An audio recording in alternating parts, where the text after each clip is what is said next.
Hello guys, नमस्कार, जय हिंद। स्वागत है आपका मेरे यूट्यूब चैनल पे जिसका नाम है सौरवी एजुकेशन हब।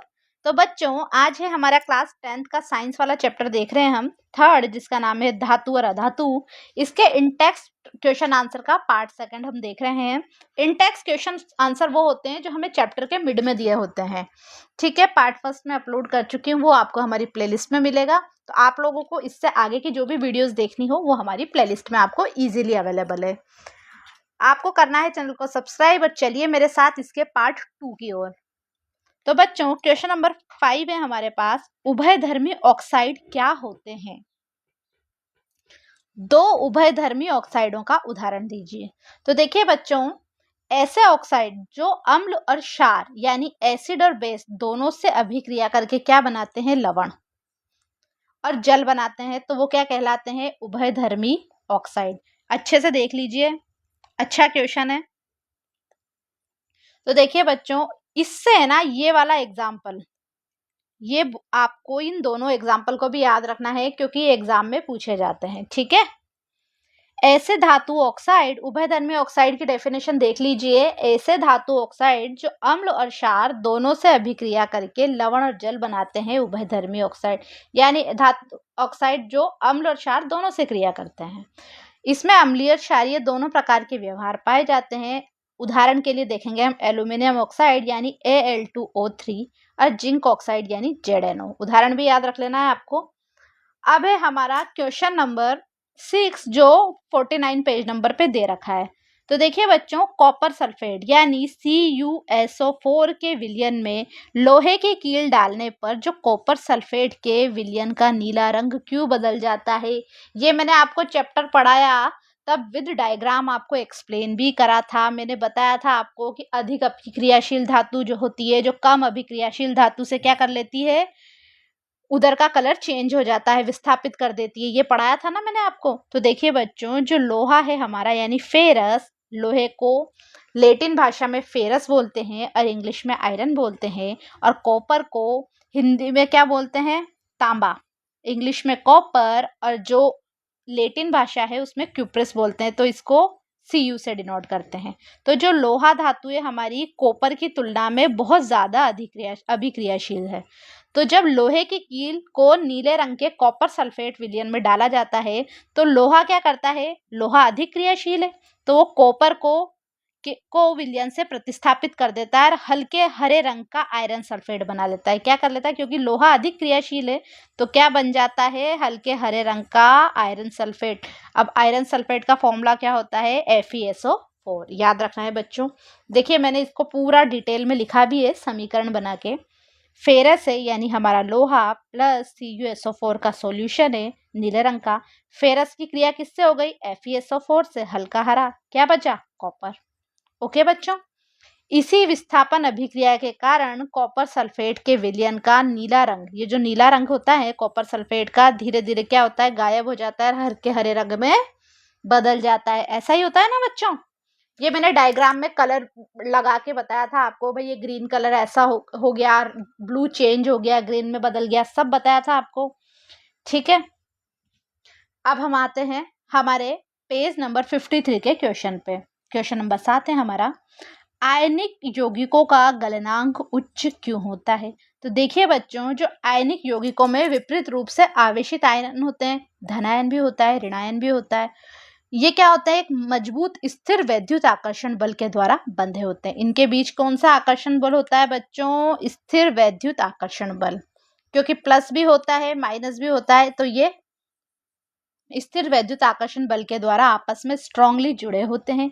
अब इस मजबूत अंतर आयनिक बंध, आयनों में अंतर है, ये पॉजिटिव है ये नेगेटिव है, तो अंतर, इनको बोलते हैं अंतर आयनिक बल बंध। इसको तोड़ने के लिए क्या होता है बच्चों? बहुत अधिक मात्रा में ऊष्मा की आवश्यकता होती है। गलनांक क्या होता है? जब हम किसी चीज को गर्म करते हैं तो जिस टेम्परेचर पे वो गलना प्रारंभ होता है। अब जो आयनिक यौगिक होते हैं उसमें बहुत ज्यादा आकर्षण बल होता है, क्योंकि पॉजिटिव नेगेटिव स्थिर वैद्युत आकर्षण बल बहुत अधिक होता है। तो उसको क्या करते हैं? तोड़ने के लिए अधिक मात्रा में ऊष्मीय ऊर्जा की आवश्यकता होगी। इसी कारण क्या होता है? आयनिक यौगिकों का गलनांक यानी मेल्टिंग पॉइंट और क्वथनांक बहुत ज़्यादा उच्च होता है, बहुत ज़्यादा ऊष्मा देने की आवश्यकता होती है। ठीक है बच्चों, अब हम आते हैं हमारे क्वेश्चन नंबर 8 पे, जो पेज नंबर 55 पे दिया गया है। ठीक बच्चों, हमें यहाँ डेफिनेशंस देनी है खनिज, अयस्क और ये गैंग की। ठीक है, ये चैप्टर में पढ़ाया भी था मैंने। खनिज जो होते हैं वो क्या होते हैं? पृथ्वी की भूपर्पटी में प्राकृतिक रूप से पाए जाने वाले तत्व या यौगिकों को क्या कहते हैं? खनिज। ठीक है, दूसरा है अयस्क, ऐसे खनिज जिनमें कोई विशेष धातु, ये तो टोटल होता है, वो है खनिज। अब ऐसे खनिज जिनमें कोई विशेष धातु बहुत ज्यादा मात्रा में उत्पन्न होती हो, उसे क्या कहती है? बहुत ज्यादा मात्रा में उत्पन्न होती है ना भाई, कि इसमें लोहा बहुत ज्यादा है इस खनिज में, तो क्या होता है, जिससे उस धातु को आसानी से और लाभप्रद ढंग से निकाला जा सकता है, उन्हें क्या कहते हैं? अयस्क। मतलब अयस्क के ऐसा खनिज जिसमें बहुत ज्यादा मात्रा में एक विशेष धातु उत्पन्न हो, उसे क्या कहते हैं बच्चों? अयस्क। अब आते हैं गेग। ये गेग जो है पृथ्वी से निकाले गए अयस्कों में पाए जाने वाली अशुद्धियां, जैसे कुछ भी हो सकता है, मिट्टी, रेत, कंकर, इनको क्या बोलते हैं? गैंग। ओके, खनिज जो टोटल होता है प्राकृतिक रूप से पाए जाने वाले। अब ऐसा खनिज जिसमें एक विशेष प्रकार की कुछ अलग मात्रा उत्पन्न होती है, भाई इसमें ये वाला खनिज अलग से होगा, ठीक है, तो वो बनेगा अयस्क। और अयस्कों में जो अवांछित अशुद्धियां पाई जाती है, जैसे मिट्टी, रेत, कंकर आदि, वो क्या कहलाती है? गैंग। अब हम आते हैं क्वेश्चन नंबर 9 पर। तो देखिए बच्चों, ये क्वेश्चन है, दो धातुओं के नाम बताइए जो प्रकृति में मुक्त अवस्था में पाई जाती है। तो देखो, मुक्त अवस्था में पाई जाने वाली ऐसी, मतलब जो हो इजीली किसी से क्रिया नहीं कर लेती।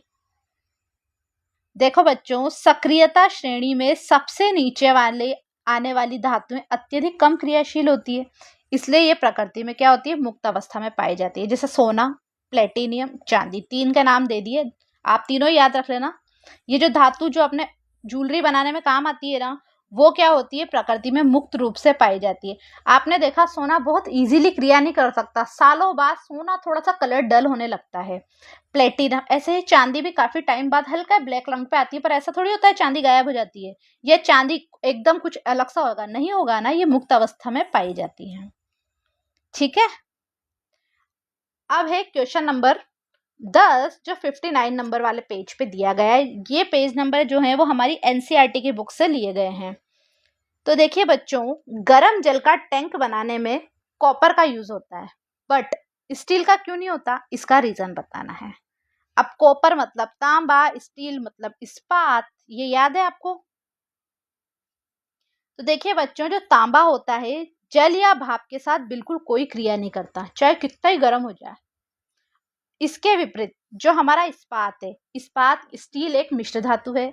स्टील, वही स्टेनलेस स्टील के जो बर्तन है हमारे, ये लोहे की एक मिश्र धातु है। ठीक है, ये क्या होती है? गर्म जल की भाप के साथ आसानी से अभिक्रिया कर लेती है और धीरे धीरे संक्षारित, इस पे क्या होता है? जंग लग लग के कमजोर हो जाता है ये। देखो, लोहे पे वैसे भी सबसे ज्यादा जंग लगता है, देखा है ना, जंग लगने के बाद पपड़ी आ जाती है और लोहा खराब होने लग जाता है। तो तांबा तो कोई क्रिया करता ही नहीं है, बट अब ये इस्पात यानी स्टील है, लोहे की मिश्र धातु है, तो इसमें जो कुछ तो ऐसा होगा ना, लोहे जैसे गुण तो आएंगे ही सही, तो ये भाप के साथ इजीली क्रिया करेगा और धीरे धीरे जंग लगकर कमजोर हो जाएगा। इसके अलावा क्या देखते हैं हम? तांबा ऊष्मा का बहुत अच्छा सुचालक है।